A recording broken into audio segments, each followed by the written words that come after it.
The community of Crossroads, I can say, is really like living in poverty. One of the challenges in Philippines is a crime. Like different crimes, housebreaking, rape, and drug abuse. Like people is going hungry because there are no work around here. HIV and AIDS in Philippines is one of the biggest. It's growing day by day. They are very poor in the informal settlement. There's no running water, there's no sanitation, there's no electricity. My name is Asive Tabata. I'm 33 years old and I'm staying in Philippi. The time I decided to do something in my community, there was a story of the girl who was raped. I found out that this girl was my friend, and then I couldn't sit and do nothing about it. I formed a relationship with the Beautiful Gate when I met Kaya. I introduced myself and I told them that I've got this passion of working in the community. So they interviewed me and they hired me to be a community worker. That's where the relationship started.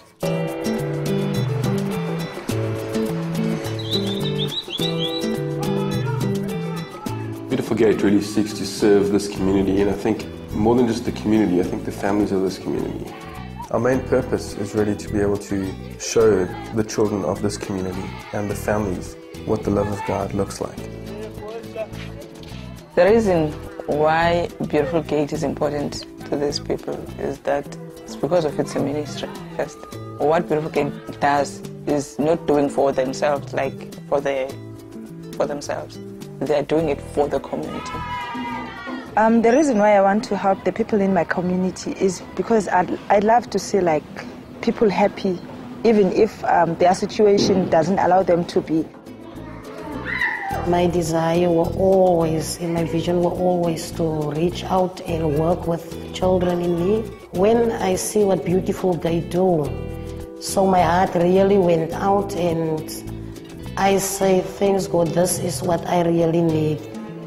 Staff at Beautiful Gate are Beautiful Gate. I often say to them, Beautiful Gate is not these buildings, it's not this premises, it's not the things that we do. Beautiful Gate is really, it's you and it's me.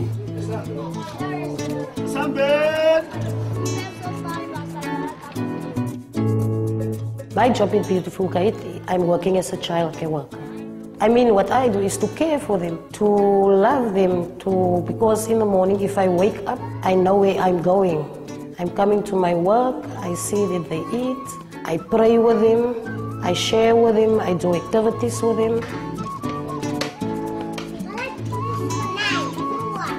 The difficult part is when a child passes away, because many of us are coming on with these children while they were very sick and dying.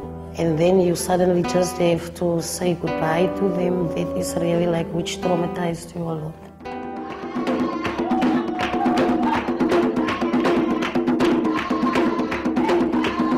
The work that I do at Beautiful Gate, I work with young people. We have like sessions with them where we do life skills, and they also do drama, music and dance.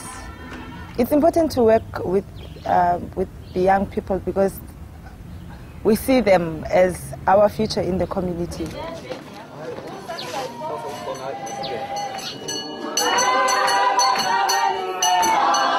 My role at Beautiful Gate, I'm a church mobilizer.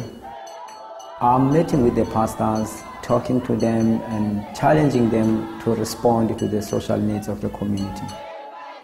As a church mobilizer, it's not about mobilizing buildings, it's mobilizing people, getting people involved. Lower Crossroads Baptist Fellowship is one of the churches that I mobilize, and I also build up a relationship with Pastor Busiso. And Pastor Busiso also have been trained HIV/AIDS short course because he wanted to be trained, and also because as I'm mobilizing them, I want them to preach about HIV and AIDS in their sermon.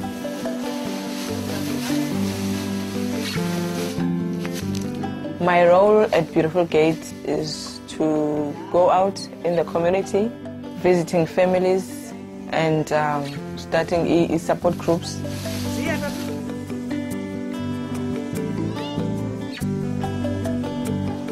there's this special family to me, Mrs. Kaiso. She needs food parcels. When I met Mrs. Kaiso, she was very sick.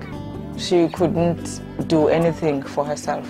I did a continuous visit in her house, seeing her that she's doing fine, and she can wash herself, she can clean her house. She was well, very, very much. The community, when they look at me, they see hope. Without Beautiful Gate's help, they are suffering.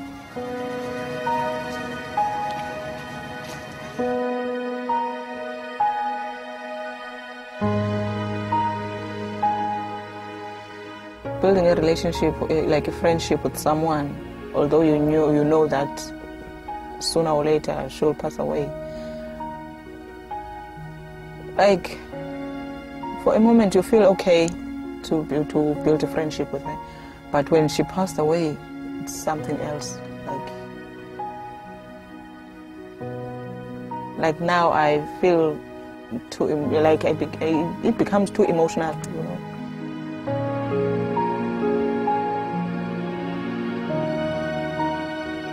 With the community workers, you can see their faces, even when they share these stories. It's not about them. They always put the community first.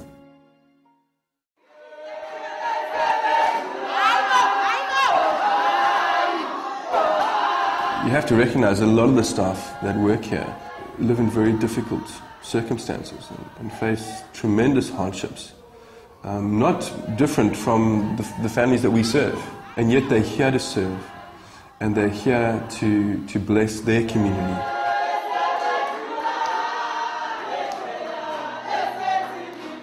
My dreams for this community in the next 5 years, I want to see the community doing things by themselves, and want to see families sustainable, see families healthy, see churches getting involved. I don't think the role of any NGO is to get bigger and bigger.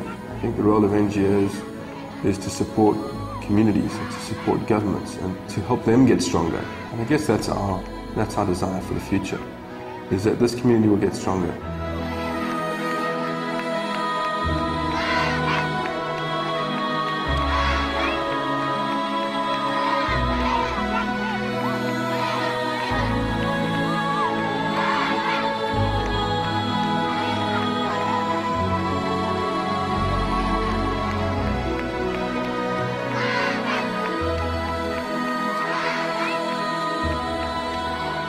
I pray that some of the, almost all of the funders that are funding Beautiful Gate can do more, you know, can give Beautiful Gate more if they can, because there's a lot of work to be done, of which I can see that this is, I mean, what we are doing now is a Beautiful Gate. It's too small, you know.